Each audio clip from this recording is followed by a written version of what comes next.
Hi there. Thanks for tuning in. This is the Follow Your Passion podcast. I'm your host, Erwin Wils. I'm a mindset and business strategist and founder of Millionaire Life Strategy. In this podcast, I'm interviewing my clients and other entrepreneurs that are following their passion and make a good living out of it.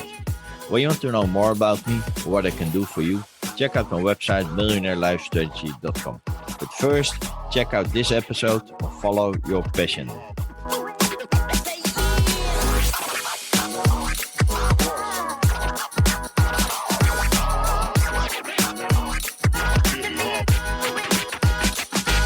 Hello, everybody, and welcome to a new episode of the Follow Your Passion podcast. And today I have a fellow podcaster as a guest, and his name is Stuart McConnell. And Stuart, he's a content consultant. So he's helped business owners that feel stuck growing their brand and clientele, and he does it with great podcast content. So I better watch my words because I'm now the guest I'm the host and he's my guest. So Stu's style of consulting is truly unique. He's striving to better understand and serve his clients in order to help them craft their brand into something fulfilling and meaningful. Stu is eager to dig deep into clients' businesses in order to target what holds them back. Stu is an energetic, curious person who loves to learn about clients' content needs through meaningful conversation. And I love to have the conversation with him because I've been in his podcast as well. So welcome, Mr. Stuart McConnell. How are you doing? Erwin, thank you so much for having me on the podcast. It is an honor and a pleasure to be here. I'm doing great today, and I'm excited to talk about what we're going to talk about. Yeah, definitely. So Stuart, about branding, how did you become passionate about helping other entrepreneurs or other people to help them with the branding, to stand out from the crowd? That's a great question. Thank you for asking me that. I've always been passionate about educating and or helping people. Going back 10, 12 years, I actually started my professional career in education. And it was the teaching of English as a second language in South Korea. And at the same time I was over there teaching, I started my own business, which was an educational-based business. So I was really immersed in teaching others. And I think it just grew out of that love of, watching people go from nothing to reaching certain points of success in their education that I love to see, and all the milestones they hit along the way. It was just amazing to watch people grow.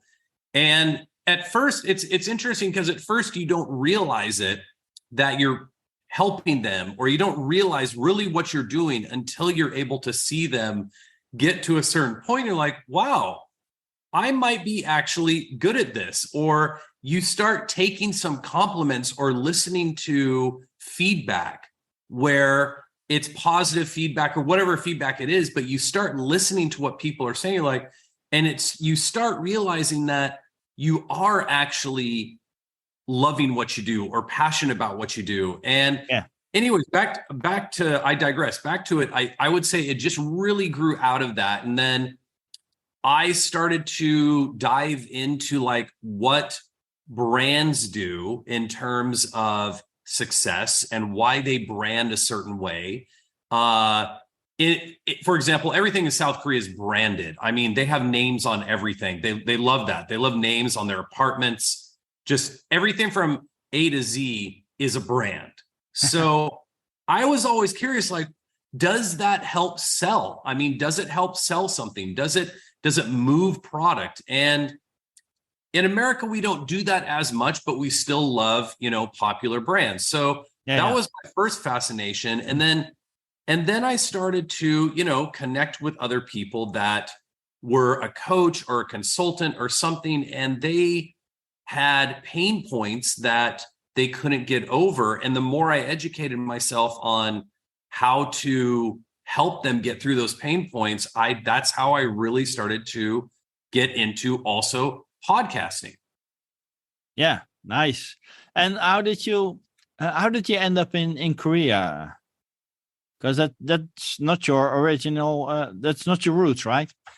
No, to say the least, Erwin. No, it's not. It's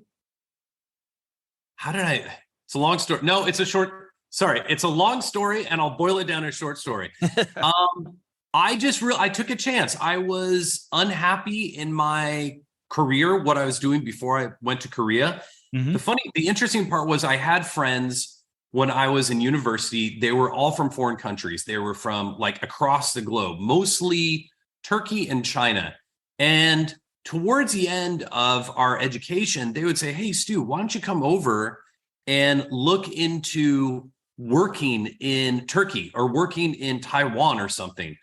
This was back when that kind of information was not widespread. So you really had to dig for it or go through an agency, or is much more time consuming. Yeah. Fast forward 2 or 3 years later, I was working in project management and feeling a sense of just kind of unhappiness, unfulfillment, and not on a day-to-day level. It just got to a point where it was a day-to-day level of unhappiness and unfulfillment. And I saw an advertisement, go live in Korea, go work, go live in Korea. I called the guy up. He was an agent that connected people with educational facilities in South Korea. And I thought about it. I talked to him. I thought about it for about a week, maybe a few days. And I just said, you know what? If I don't do this now, I'm never going to do it. I came home. I told my mom and dad. They thought I was crazy. They're like, what? And and that was it. And then I hopped on a plane, and I wasn't scared. I really wasn't scared until I was landing at the airport thinking, what am I doing? But that's how I got there. It ended up, changing my life. Yeah. Nice.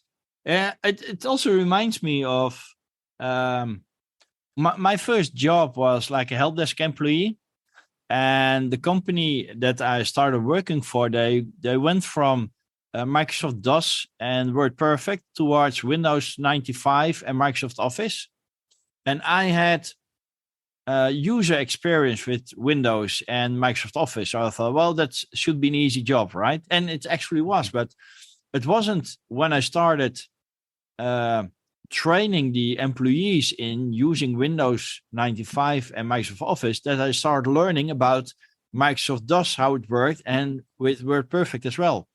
So when you started working and teaching English to the South Korean people, did you also learn about the Korean language itself?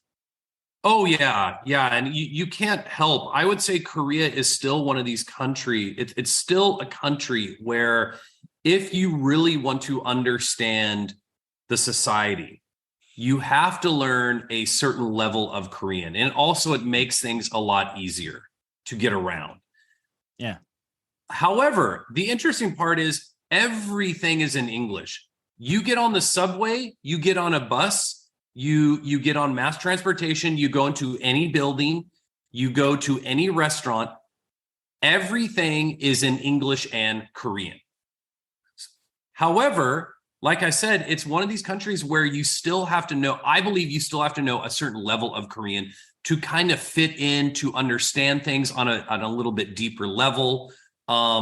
When you're educating anywhere from, I would say, university level to corporate, a lot of times you're going to have classes where people are struggling, kind of telling you something, that they're struggling to put words together, they're struggling to express themselves.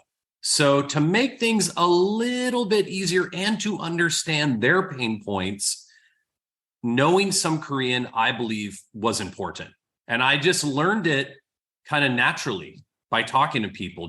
I would call it survival Korean. Yeah. Yeah, but it's beautiful, because I also recognize what I told in the introduction, that you love to dive into people's businesses to understand them, so that you can help them better, right?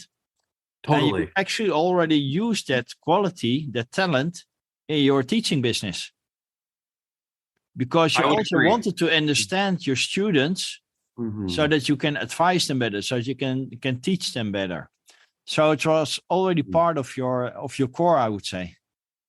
I would agree. And I think the same for you. I think you would agree also, Erwin, to understand your client better, you have to deep dive. You have to look below just the surface. And what I found out recently, what I've come to this understanding recently, and for example, right now I'm going through what I would call kind of like a branding change, where I'm pulling apart my social channels. I'm pulling apart things that I have, like yourself, things in your business. And so it's constant recalibration, but I'm pulling them apart and thinking, okay, how is this helping my clients? How is this helping me?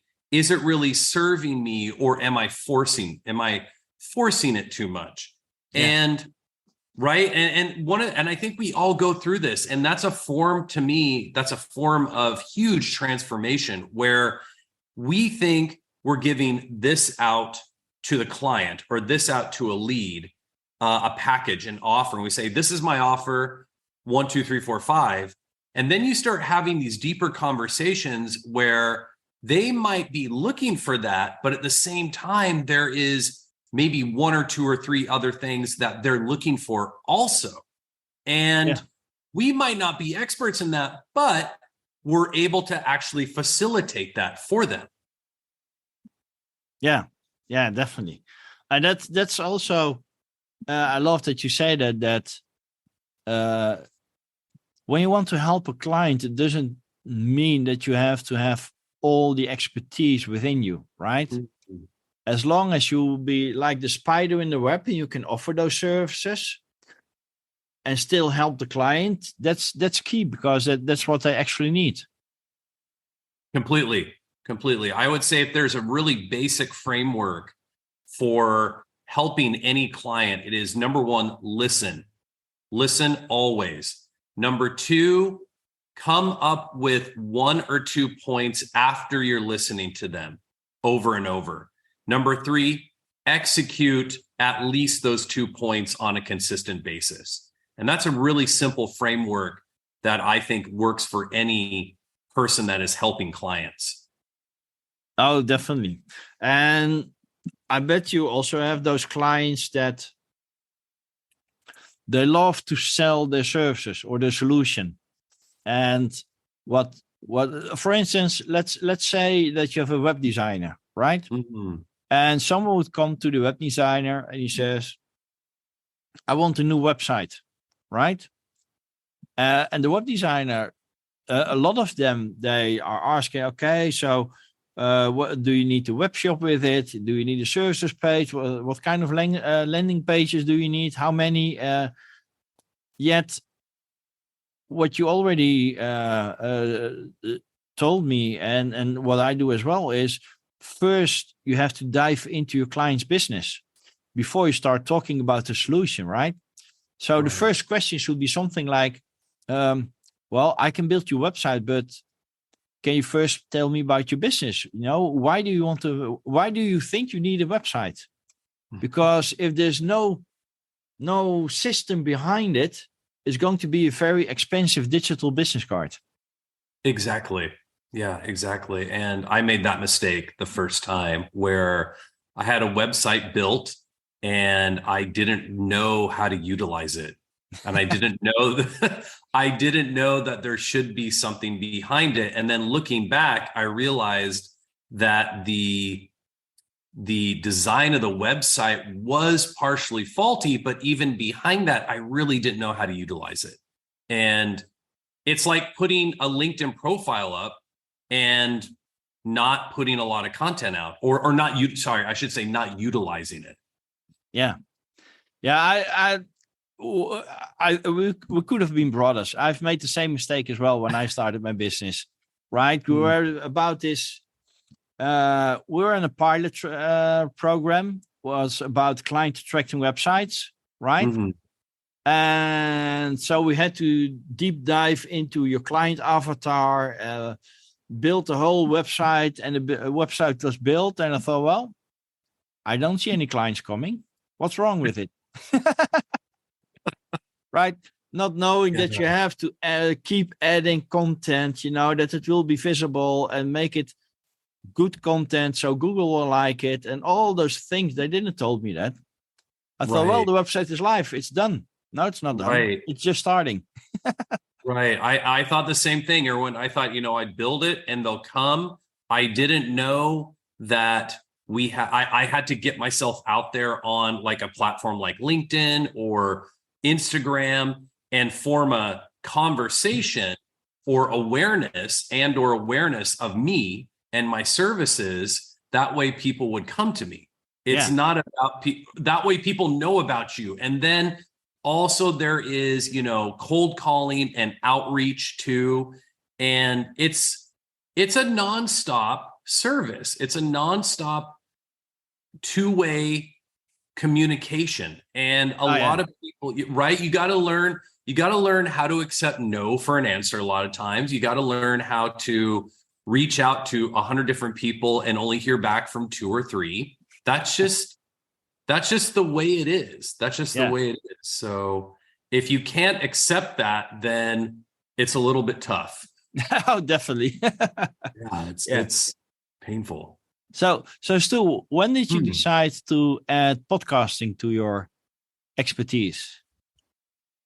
I thought podcasting, out of all the content platforms, when I started podcasting, I was originally doing it as a service for clients. And my service package was, hey, and I still do this today, I will book you on 5 or 6 podcasts a month, take that content, and we'll utilize it on your social media platforms. The reason I think podcasting is a great medium is that what we're doing right now, video-based podcasting, it's not just about the audio. Unfortunately, I also now know that when you mention when you start talking to a potential client and you mention, hey, podcasting over and over and over, I think you get pigeonholed. And I believe there is with some people that are not really up to date on all the different forms of ways you can content repurpose.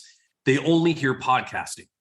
And right. And so maybe they thinking, okay, I don't want to do podcasting, but I want some content on my YouTube channel. Well, when you start talking their language, right? When you start saying, okay, we're going to take this form of content and we're able to put it on your YouTube channel, then they start understanding you a little bit better. But I started using it as a service. And then I always wanted to start a podcast, like I said, because I think it's a great content platform to really utilize, and it's easy to repurpose too. And that's really one of the reasons I decided to go into podcasting. Unlike making one clip for YouTube, for let's say Instagram or like let's say Facebook marketing, especially, like if you make a post on Facebook, 9 out of 10 times it's only going to be used on Facebook. And I think that's it. Whereas I would say like YouTube's another platform that I'm eager to start. And because I think you can take that video and strip it down and maybe create some like clips from it to put on your Instagram or something. But I would say overall that's one of the reasons I wanted to start a podcast, and also to interview interesting people and get to know the reasons why they are doing what they do, what pushes them, what are they passionate about, and get those tips to people that don't know those already. Yeah. And it's a wonderful medium, right? And it's what I love about it as well is that it's everlasting.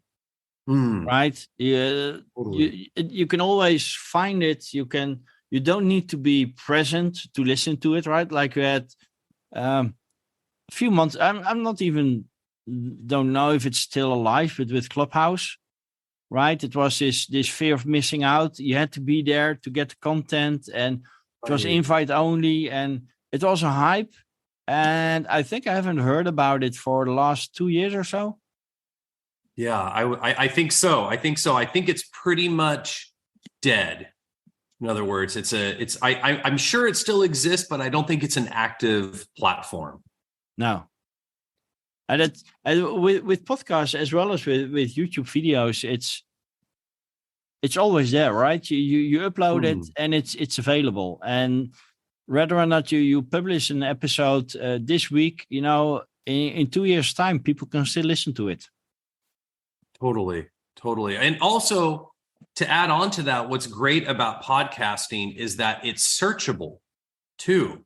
So somebody goes to your podcast link on Apple or Spotify or something, they can search by episode, or they can search by podcast name and find all your episodes from, like you said, from ever. They could go 5 years back. They'll still find them. Yeah. I also love the way that you were talking about that you're currently in the transformation, right? To see what parts of your business is adding value or what might become obsolete in the end.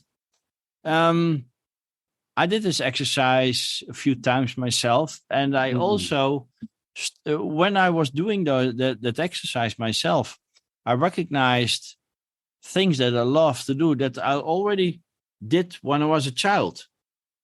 Does that ring a bell with you as well? That if you think about it, about your childhood, the things you did back then, you're also using in your current business? Completely. There are several things, again, revisiting them as you get older, where maybe a year ago you didn't recognize it. It didn't click in your brain. But a week ago, all of a sudden, you could be walking down a street, or you could be in a forest somewhere taking a hike, and it clicks, and you remember, I used to like to do this 10 years ago. I used to like to do this, like you said, as a child. One thing I found out about myself recently, or refound, what I like to do as a child was just to be curious. And also, I love going to places during recharge times, which we all need as entrepreneurs. During my recharge times, I like being at a place where there's not a lot of people, and either taking a book, or just walking around, or listening to a couple of podcasts, or watching a few YouTube videos, and just sitting there for a while and just observing what's going on. And I didn't realize it, but I really enjoyed doing that like 20 years ago at the same time.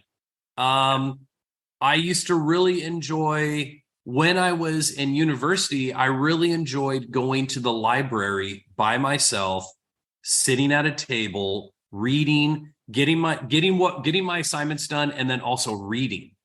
And that's similar to what I like to do now, whereas it's just an empty space. It's like I shouldn't say empty, wide open is a better word. Like, not a lot of people around, wide open. You kind of feel freed. You don't feel incumbent by humanity. Yeah. And that's actually also, I would say, an entrepreneurial trait, to feel free, to experience freedom, so to speak, not to be imprisoned. Right. Wonderful. One thing I, for instance, had was that I loved helping people, right? When I was young, I was practicing judo.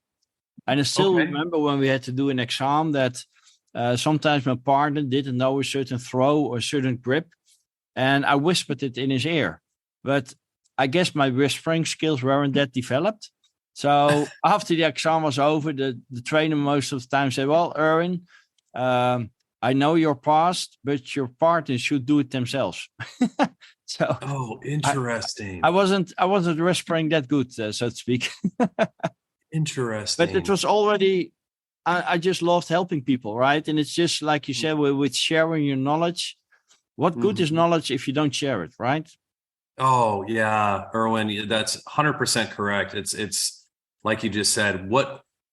knowledge is no good if you don't share it. I think it's our responsibility to share it, to help other people. And you're going to run across people that are, when you start getting into lead gen and clients, you're going to meet people that you do onboarding with that are not open to suggestions. They're just not. They have, for better lack of term, mental blocks. I guess you could call them mental blocks up, or yeah. Right. Or their stubbornness, or whatever term you want to use. They have a high ego. And then you meet people that are coachable or consultable, and they know that they need to look at things a different way in order to move forward. Yeah. And it's interesting because I think that all comes through pain points, right? We all grow from a pain point. And there's certain people that are the first example I mentioned, where they do have a pain point, but they don't know how to get through it, and they don't want to. They're just still comfortable. And then there's people that have a pain point and they are sick of having that pain point, and they're willing to listen to us. They're willing to take advice and work through it. Yeah. Yeah. I would almost say that that's the difference between a fixed mindset and a growth mindset. Totally. Right? Fixed mindset is most of the time they feel like a victim, like things happen to them, and they think they can't change it because it's outside of them, right? While the people with the growth mindset, they want to be in full control, and they take action, and they are willing to change what's happening to them. Yes, and a good example of that also, to add on to that, I think, is COVID.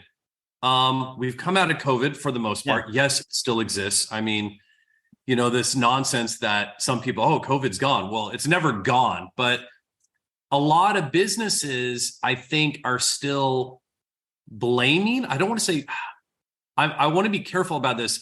Some businesses might be still saying, well, because of COVID, our business was impacted this way. And yes, some of the decisions they made during that time were perfectly logical. They were perfectly sound. But now that we're out of that, I think that during that time also, the way we sell our services and the way marketing has really changed, where 3 or 4 years ago, everybody was meeting in offices. Everybody was meeting and giving paper presentations, or PowerPoint presentations to each other. But the big part was physical meetings. And I have to get on a plane to go to some convention now. That was really the norm. And it didn't matter what industry you were in. It was, okay, I'm getting on a plane next week to go to this educational convention, or the industry of machinist, or industry of XYZ, some convention, wherever.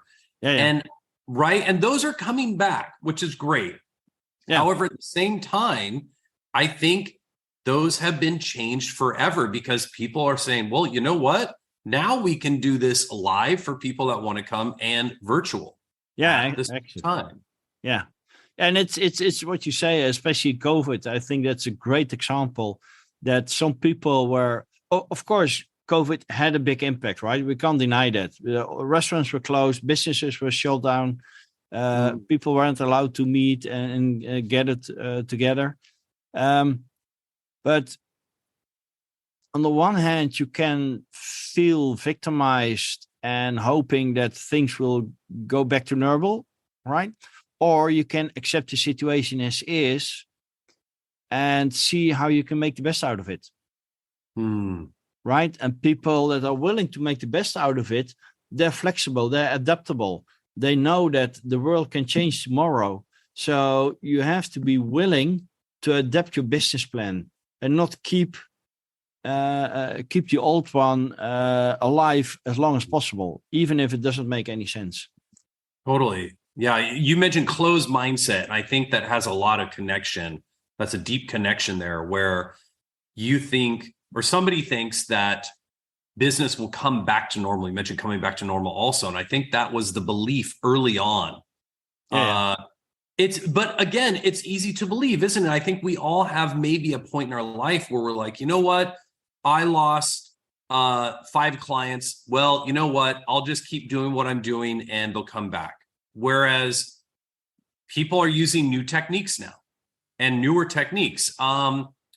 One example that comes to mind is I remember 5 or 6 years ago in the digital marketing field where, and I'm sure you know this too, where it was really bombarded. Like people would do a webinar, a 30 to 45 minute free webinar on how to go from like 0 to 20K in a month, just for an example. Yeah. And and when people started coming out with that, it was a very easy way to get people onto your landing page to opt in to watch your webinar and start getting their information. And if you're one of the people that did that at the very beginning, there were some people that grew exponentially. The Russell Brunsons, people like that, they were coming out with those type of training programs again and again and again, just with different subjects, right?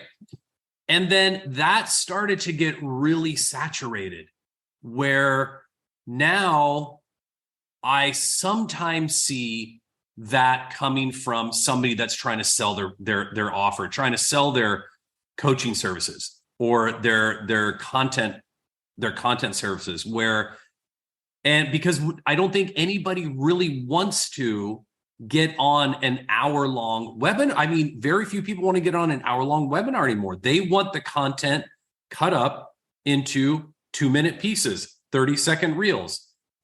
Give me the top 5 points. That's all I want. And so it changes dramatically. Oh yeah.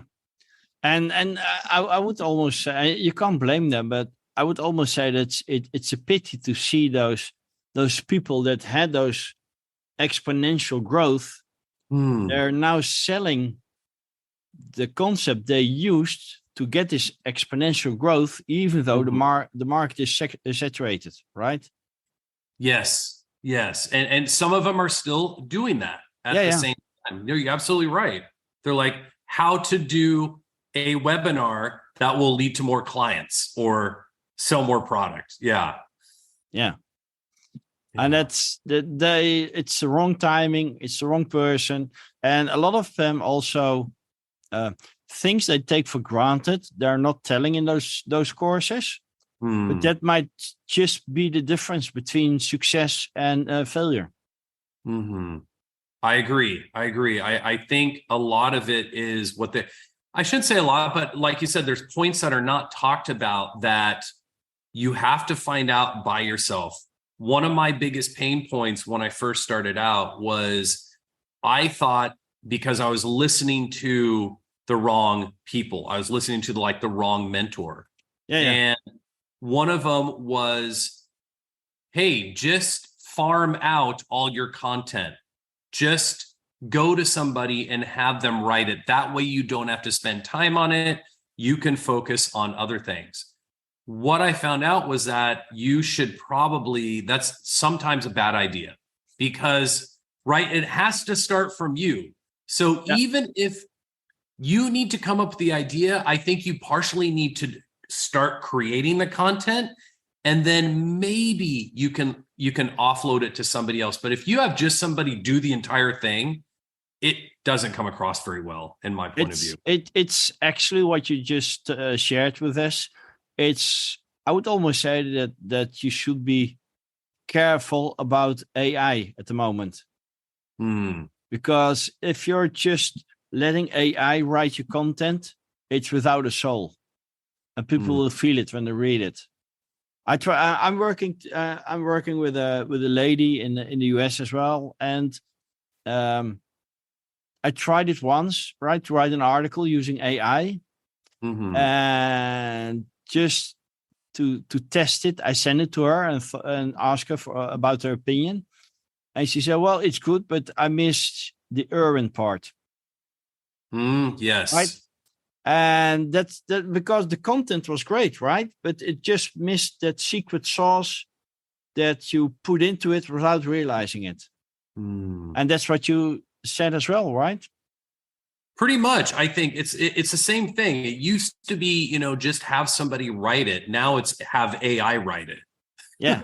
Or create it. I think we're moving to platforms. I think pretty soon you're going to see kind of like all-in-one service platforms where you will tell the compute, you will tell the AI, or you will instruct it to record a video, and at the same time make 10 reels based on whatever you're going to make it on. And I think we're going to start seeing those sometime soon. But you're right when it comes to AI, I think, about you can't let it do everything. There are some parts that it does take the time away from, and those would be getting, like an outline done or coming up with some ideas, but you have to expand upon those ideas too. Yeah, definitely. So, Stu, I wanted to ask you one question. It's burning in my mouth. I already wanted to ask it at the beginning.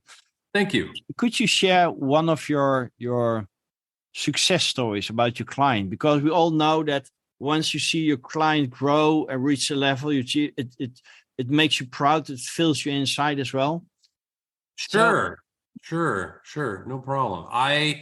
One of my first clients, this is when I was solely booking people on podcasts. That was my only service I was doing. So my offer went like this. I would get a client. I would create their pitch sheet. I would do 2 to 3 weeks of pure podcast research. So again, a lot of people would be like, how do you get on a podcast?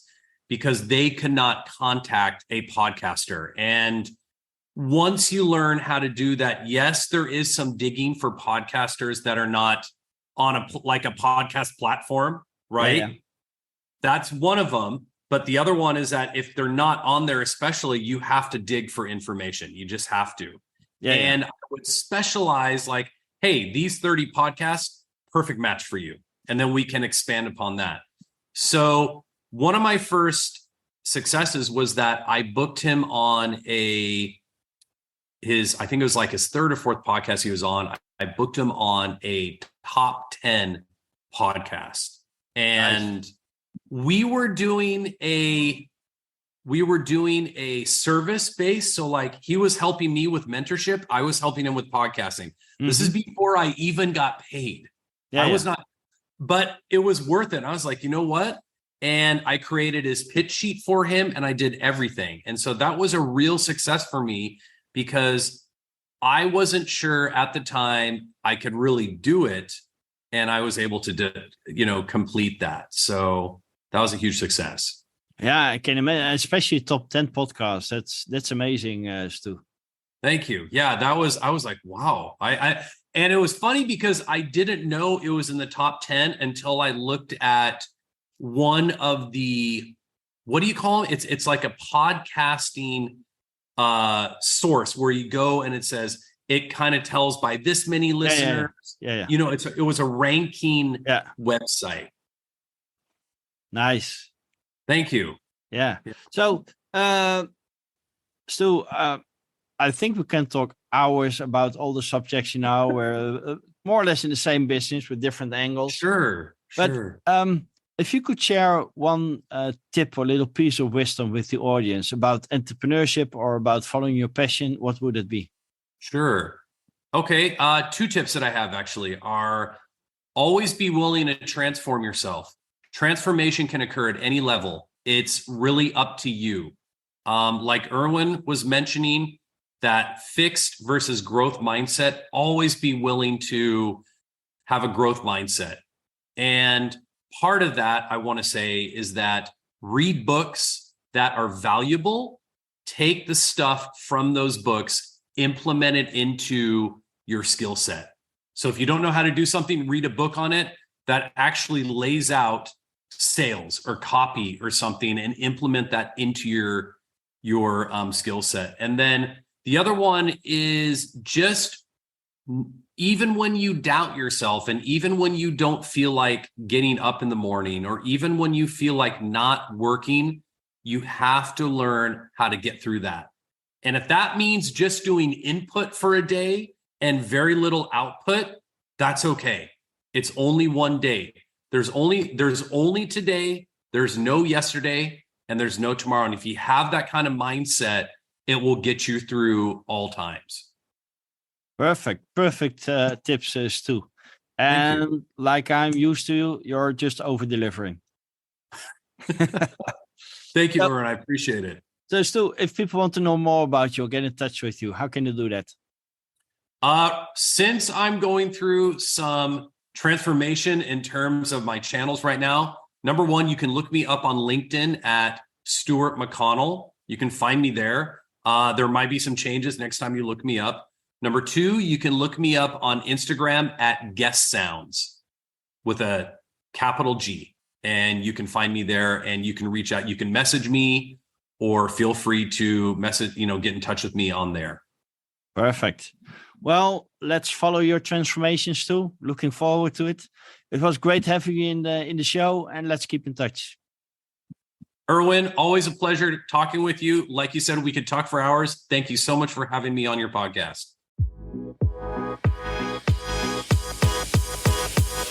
I hope you liked this episode. Make sure to check out the other episodes because each one is filled with interesting and inspiring stories and energy. Are you following your passion as well and make a good living out of it? Contact me and you could be my next guest. Would you like to follow your passion but are not there yet? Check out my website millionaireLifeStrategy.com and book an appointment to discover what I could do for you. Don't forget to share the podcast with your friends so that they get inspired as well.